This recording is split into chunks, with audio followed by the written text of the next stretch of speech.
Before becoming the best shooter in NBA history, Stephen Curry was just a skinny kid from Charlotte who struggled to get a college scholarship. Nobody ever believed he could make it to the NBA, but he kept working until he proved the world wrong. Here are 10 times Stephen Curry shocked the world. Number 10. 54 in the Garden. During the 2013 NBA season, Steph was viewed as no more than just Del Curry's son. Stephen was a fun little guard from a team that always had fun little guards, and nobody could predict his future success. But on February 28th of 2013, Curry gave the world a glimpse at the future of basketball. The Warriors came to Madison Square Garden to play against a very good Knicks team. Steph was playing his best NBA season up to date, but it wasn't particularly breathtaking. He scored over 30 points in just 6 games prior to the game against the Knicks, and he only had one 40-point game in his career, which happened in his rookie season. And after he scored just 4 points in the first quarter, the New York crowd figured that nothing special was going to happen. But then, Curry went on a tear. 30-footers after spinning away from double teams, pull-up threes in transition from the logo, and high-arcing floaters in the lane. Steph was making everything. He made 11 threes in that game out of only 13 attempts, and 18 out of 28 shots overall. It was one of the best performances the Garden had ever seen, and they have seen some legendary performances. With his 54-point eruption, Steph's transformation into a superstar had begun, and it was just the first teaser trailer to his legendary shooting dominance over the NBA. Number 9. Humiliating Chris Paul.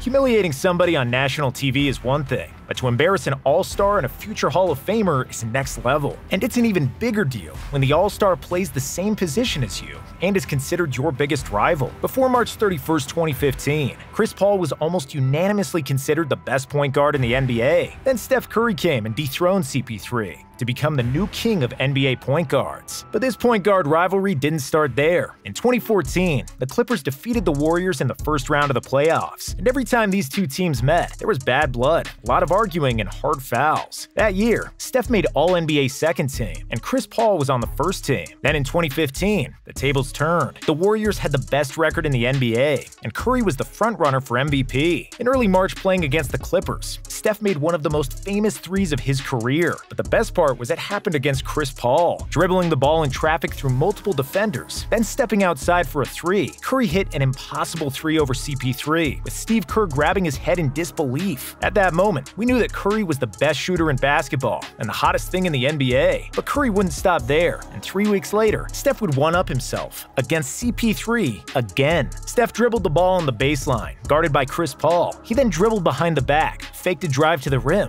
only to bring it behind the back once more, and dropped Chris Paul to the floor, while Curry made the baseline jumper. Nobody ever crossed over Chris Paul like that, and the picture of him lying on the floor with Curry splashing a jumper became symbolic, representing what was to come in the future. Number 8. A Wildcat.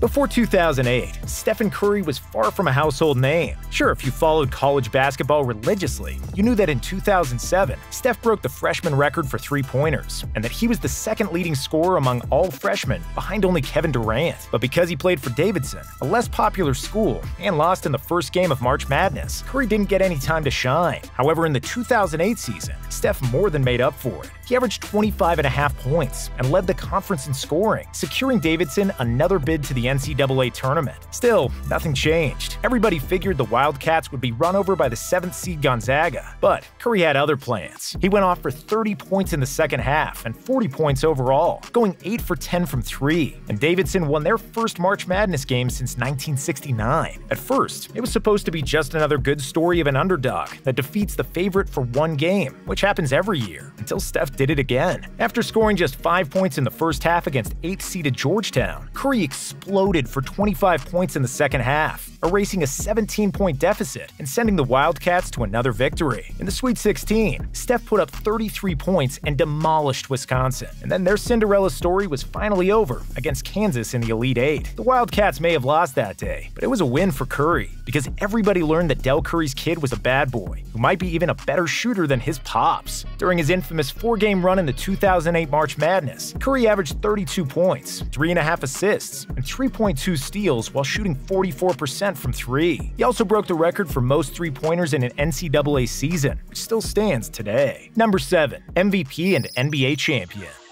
In 2015, Steph led the Warriors to a 67-win season and won his first MVP title. But even so, nobody believed they would make the finals, let alone win the title. Charles Barkley's mantra that jump shots are like pretty girls and that jump shooting can't win a championship was repeated by everybody. The Warriors weren't viewed as a serious team, despite having the best season in franchise history. However, Steph's shooting and pace were miles ahead of everybody in the NBA, and in the 2015 playoffs, he averaged 28.3 points per game in 21 games, making nearly 5 threes per game. Before the season, the Warriors had the 8th best odds to win the title, and them winning it was one of the biggest NBA surprises of the century. We were shocked too, but also kind of disappointed. Why? Because in 2015, Steph Curry didn't get a single vote for Finals MVP, and that's a damn shame. Yes, Andre Iguodala changed the series and was instrumental in slowing down King James, and it's not undeserving that he won Finals MVP. LeBron was playing like a Space Jam character, completely dominating the Warriors, and he became the first player to get a vote on a losing team since Jerry West in 1969. Iggy and Bron somewhat overshadowed a spectacular series for Steph, who led Golden State in scoring with 26 points per game on excellent efficiency. He averaged 10 more points per game than Iggy, along with leading the Warriors in assists with 6.3 dimes per game and 1.8 steals. Steph was the focal point of Golden State's offensive philosophy, their best and most important player, and he could have easily been the Finals MVP. Number 6. Torching Oklahoma City.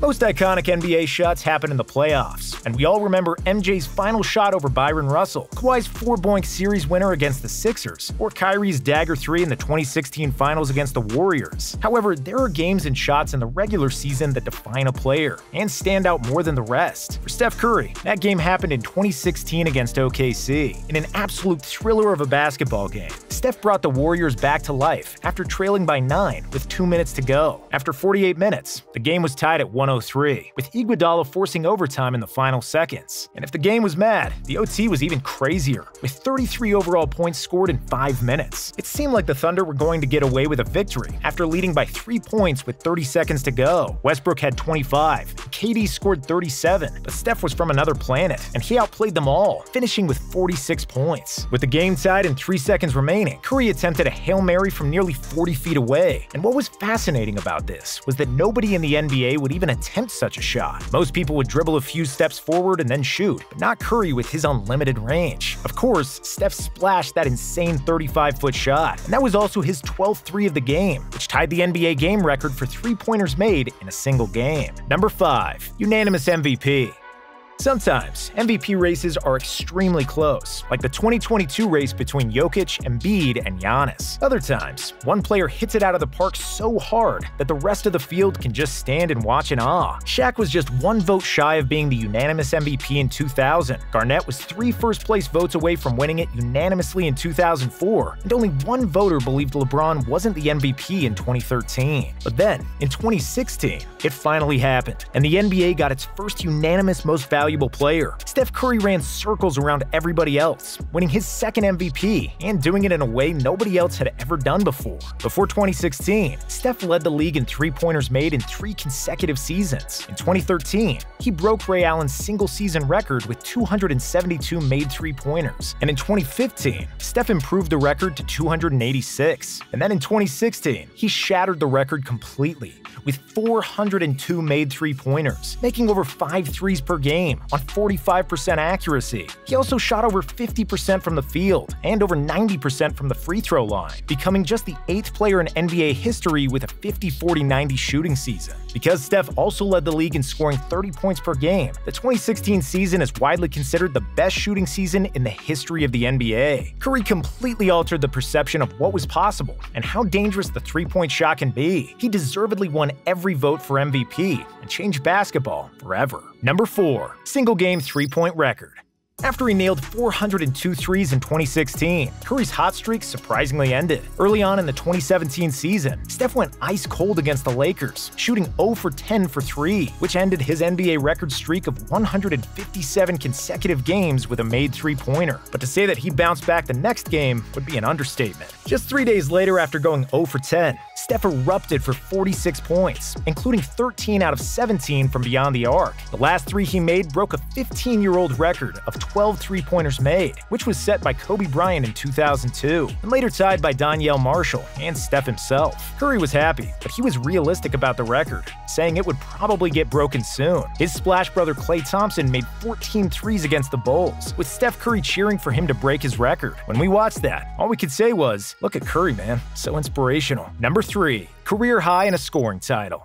After 5 consecutive runs to the NBA Finals, Steph Curry and the Warriors crumbled. Curry was limited to just 5 games in the 2020 season. KD was in Brooklyn, and Klay was out for the season. The Warriors plummeted and ended up with the worst record in the NBA. But in 2021, Curry came back healthy, and if you know anything about Steph, you knew that he would come back with a vengeance. Steph returned to the court visibly bulkier, and added muscle allowed him to absorb contact better than ever before. The best game of the 2021 season was on January 3rd against Portland, where Curry went wild for a career-high 62 points in just 36 minutes of playing time. He became only the 3rd NBA player to score over 30 points in both halves of the game. At the age of 33, Steph averaged 32 points per game and led the NBA in scoring, thus becoming the 2nd oldest player to lead the NBA in scoring after MJ did it in 1998 at the age of 35. Just when everyone wrote off the Warriors and started doubting him, Curry shocked the world again. Number 2. Breaking the three-point record.